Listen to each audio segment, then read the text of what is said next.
Hello বন্ধুরা, সকলে কেমন আছো? আমি ভালো আছি, আশা করি সকলে ভালো আছো। আবার চলে এসেছি নতুন একটা ভিডিও নিয়ে।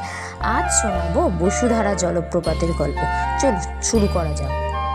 এই মুহূর্তে আমি বসে রয়েছি মানা গ্রামের একদম শেষ প্রান্তে একটা রেস্টুরেন্টে। আমরা একটু আলুর পরোটা খাবার খেয়ে নিচ্ছি, এরপর আমরা যাব বসুধারা জলপ্রপাতের উদ্দেশ্যে।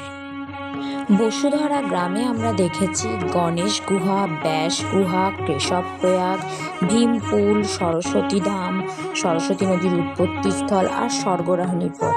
এরপর শুরু হচ্ছে আমরা বসুধারা যাবো বলে বেরোলাম।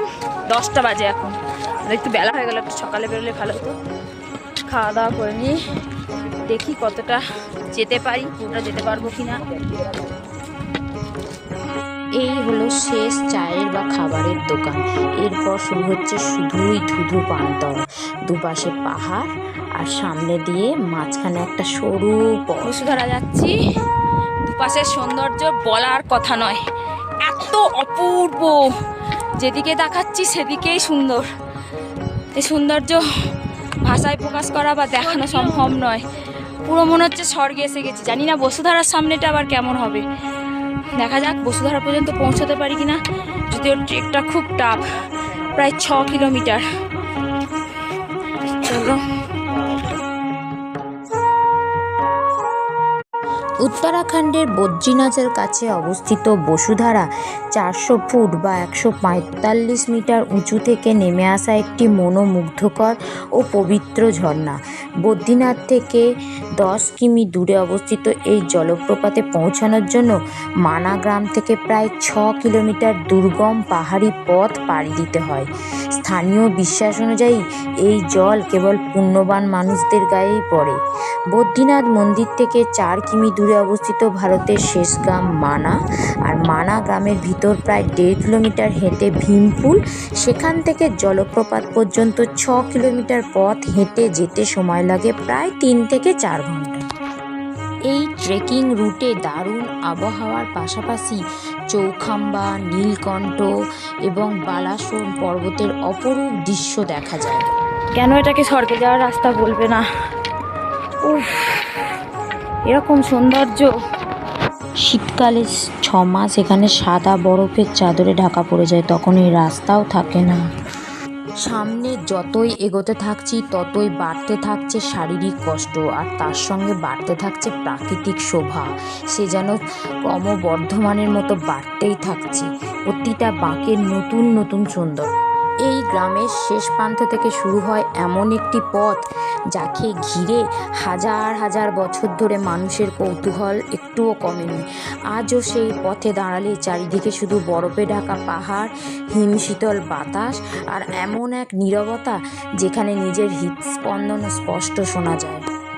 স্থানীয় মানুষের বিশ্বাস এই পথ শুধু পাহাড়ের পথ নয়, এই পথের সঙ্গে জড়িত আছে পৌরাণিক ইতিহাস।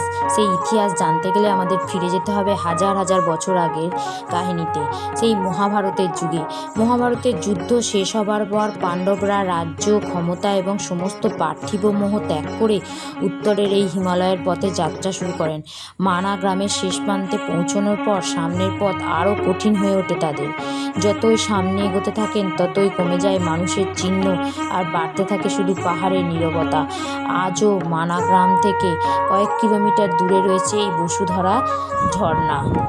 তবে শুধু সৌন্দর্য উপভোগ নয়, তার সাথে কিছু সাবধানতাও নিতে হবে। এই ট্রেকিং শুরু করতে হবে খুব সকাল সকাল। সঙ্গে রাখতে হবে পর্যাপ্ত পরিমাণে জল, আর সঙ্গে লাঠি রাখলে এই কষ্ট খানিকটা কমবে। তবে লাঠি ছাড়াও প্রচুর মানুষ উঠছে নামছে, আমরা দেখেছি, এবং আমরাও নিজেরা কয়েকজন লাঠি না নিয়ে উঠেছি।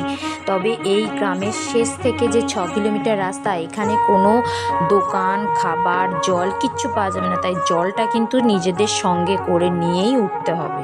সঙ্গে প্রয়োজনীয় ওষুধ আর শ্বাসকষ্টের জন্য কর্পূর সঙ্গে রাখবেন। দুপুর 2টো থেকে 3টের পর থেকেই কিন্তু পাহাড়ের ওয়েদার খারাপ হতে থাকে, তাই খুব সকাল সকাল চেষ্টা করবেন ট্রেকিংটা শেষ করে মানাগ্রামটা ঘুরতে। আমাদের সেই ভুলটা হয়েছিল, আমরা আগে মানাগ্রাম ঘুরে ট্রেকিং করতে গেছিলাম। পাণ্ডবদের মহাপ্রস্থানের শেষ অধ্যায় এই পথের সঙ্গেই জড়িয়ে আছে। আজও এই পথে হাঁটলে কোথাও মানুষের কোলাহল নেই, শুধু বাতাসের শব্দ, পাহাড়ের ছায়া আর অনন্ত নীরবতা। এই নীরবতা শুধু প্রকৃতির, নাকি শতাব্দীর পর শতাব্দী ধরে মানুষের বিশ্বাস এই পথকে এক অন্য অনুভূতি দিয়েছে। রাস্তায় চলতে চলতে কখনো বাঁধানো রাস্তা, কখনো শুধুই বোল্ডার বিছানো, আবার কখনো শুধুই এরকম পাথুরে রাস্তা। বাজছে 2:15। অবশেষে আমরা ঝর্ণার সামনে, দেখুন এসে পৌঁছালাম। প্রচণ্ড কষ্টকর একটা ট্রেক ছিল। মাঝপথে আমাদেরই গ্রুপের অনেকজন আসতে পারেনি, বসে পড়েছে। অবশেষে এসে পৌঁছেছি। ও, একটু জলে ভিজে নিই, তারপরে এই জল খাবো। এই জলের অনেক ভেষজ গুণ। যাক, মানসিক শান্তি পেলাম, কারণ ঝর্ণার জল গায়ে ভালো রকম দূর থেকে দেখলে মনে হয় যেন জল নয়, আকাশ থেকে যেন সাদা ধুলো কেউ ছুঁড়ে দিচ্ছে বা নেমে আসছে। মানুষের বিশ্বাস এই জলপ্রপাতের জল সবার গায়ে এসে পড়ে না, তবে এর বৈজ্ঞানিক ব্যাখ্যা রয়েছে। উঁচু পাহাড়, প্রবল বাতাস আর জলপ্রপাতের গতিবেগের কারণেই এমনটা ঘটতে থাকে। কিন্তু বিশ্বাস ও বাস্তবের মাঝখানে দাঁড়িয়ে এই জলপ্রপাত আজও রহস্যের আবরণ হারায়নি। একদম জলপ্রপাতের নিচেই রয়েছে একটা বড় গ্লেসিয়ার।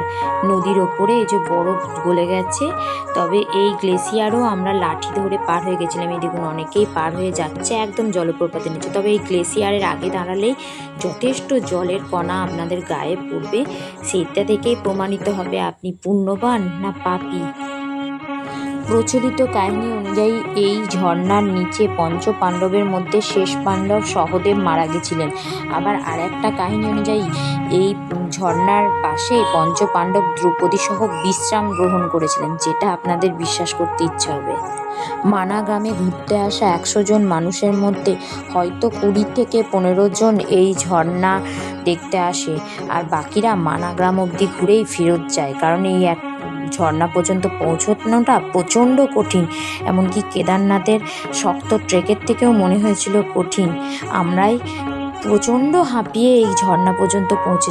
এই ঝর্ণার সামনে দাঁড়ালে মনে হয় ইতিহাস যেন এখানেই শেষ হয়ে যায়, তারপর শুরু হয় কিংবদন্তি। কিছু ঘটনা ইতিহাসে লেখা আছে, কিছু ঘটনা বেঁচে আছে মানুষের প্রচলিত বিশ্বাসে, আর কিছু প্রশ্ন আজও উত্তরহীন। হয়তো সেই কারণেই মানাগ্রাম শুধু ভারতের শেষ গ্রাম নয়, এটি এমন একটা জায়গা যেখানে ইতিহাস, প্রকৃতি আর মানুষের বিশ্বাস একসঙ্গে মিলে তৈরি করেছে এক চিরন্তন রহস্য। এবার ফিরে আসার পালা। ফিরতে আমাদের সময় লেগেছিল 2 থেকে 2.5 ঘন্টা মতো। শেষে একটাই কথা বলবো, 6 কিলোমিটার ভেবে কিন্তু এই ট্রেকটাকে খুব ইজিভাবে নেবেন না, খুব শক্ত একটা ট্রেক। এবার আমাদের ফিরতে হবে। এই হলো আমাদের বসুধারা জলপ্রপাতের সম্পূর্ণ ভিডিও। কোনো রকম প্রশ্ন থাকলে আপনারা কমেন্ট বক্সে অবশ্যই করবেন, উত্তর দেওয়ার চেষ্টা করব। আবার দেখা হবে নতুন ভিডিওতে। ততক্ষণ পর্যন্ত সকলে ভালো থাকবেন, সুস্থ থাকবেন।